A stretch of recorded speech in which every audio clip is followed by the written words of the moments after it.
like you mentioned, I didn't have a lot of confidence. I am not a technology whiz by any means.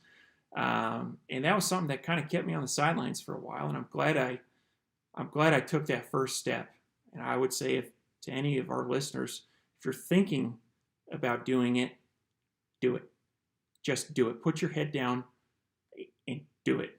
I'm certainly glad I am. And it takes that first step to, to grow $1 million business. It needs to make its first dollar, right? You need that first sale. And so I took that first step, and I'll never forget that first sale.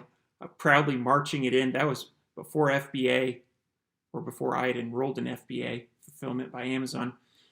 I walked into that post office with my chest puffed out, like I was ready to conquer the world. It was a $15 sale, but man, I just knew that this is a great feeling, and I can't wait to replicate this. And so had some inventory in my basement, continued to grow my orders and source from different suppliers, and pretty soon it turned into a real business. And so that's my e-commerce story to date. I had all these thoughts. I've always wanted to own my own business since I was picking potatoes at 7, right? Mm-hmm. So, and I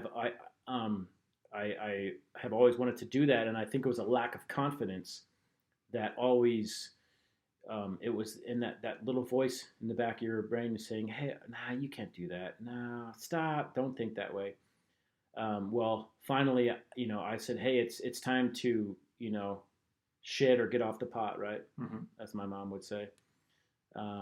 So, yeah, it was January of 2018. And I was on Christmas break, and I always spend a lot of time with my kids.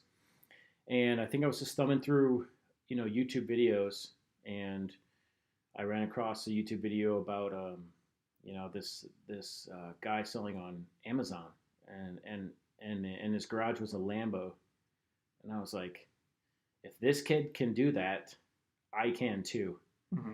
And at that point in time, I pretty much drilled into that specific space, and for the next 3 months, I learned everything I could about it. And within three, I launched my business in February, and I believe it was mid-May of 2018. I made more money on my business than I did at my day job. Mm-hmm. And at that point in time, I went all in. I knew, like, I had the confidence at that point, like, hey, I can do this. I know I can do this. I'm going to go all in. And along the way, there was lots of, mentors and lots of books. I think we talked prior, Rich Dad, Poor Dad. I read that book, and that had a massive impact on me. Tons of other books along the way, but yeah, in general, that was kind of the triggering events for me. Okay. And in hindsight, you've been doing e-commerce for quite some time now. In hindsight, are you glad you did it? Absolutely. The only regret that I have is not to have started earlier. Mm-hmm.